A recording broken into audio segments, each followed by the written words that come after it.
कोल्हापूर महापालिकेच्या निवडणुकीची रणधुमाळी सुरू आहे। उमेदवारी अर्ज भरणं, छाननी, माघारी आणि चिन्ह वाटप हे सर्व टप्पे पूर्ण झाल्यानं आता उमेदवारांनी प्रचारावर लक्ष केंद्रित केलंय। आज रविवारचं औचित्य साधून बहुतांश उमेदवारांनी सकाळीच प्रभागामध्ये संपर्क दौरे केले।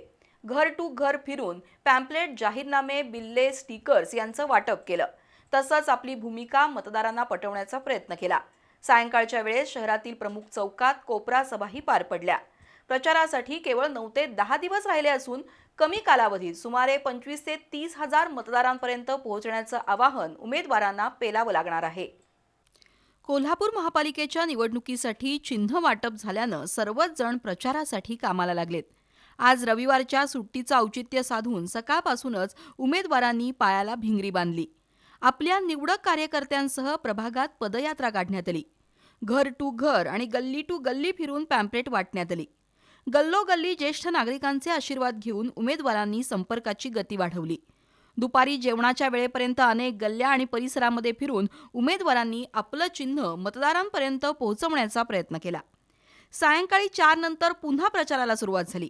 सायंकाळच्या वेळेस तरुण मंडळांचे कट्टे, क्लब हाऊस, बागा, उद्यानं या ठिकाणीही बसलेल्या नागरिकांशी संपर्क साधण्यात आला।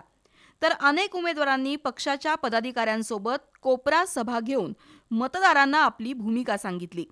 15 जानेवारीला मतदान होणार असून 13 जानेवारीला सायंकाळी प्रचार संपणार आहे। त्यामुळे उमेदवारांना प्रचारासाठी अवघे 9 दिवस मिळालेत।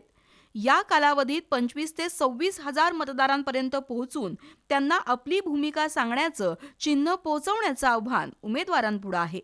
त्यामुळे बहुतांश उमेदवारांनी आपल्या कुटुंबातील सदस्यांनाही कामाला लावलंय। भाऊ, बहीण, वडील, आई, काका अशा सर्व सदस्यांना ठिकठिकाणी पाठवून कमी वेळात जास्तीत जास्त मतदारांपर्यंत पोहोचण्याची धडपड सुरू आहे। एकूणच कमी कालावधीत प्रभागाच्या शेवटच्या माणसापर्यंत प्रचार प्रसार करताना उमेदवारांची कसोटी लागणार आहे।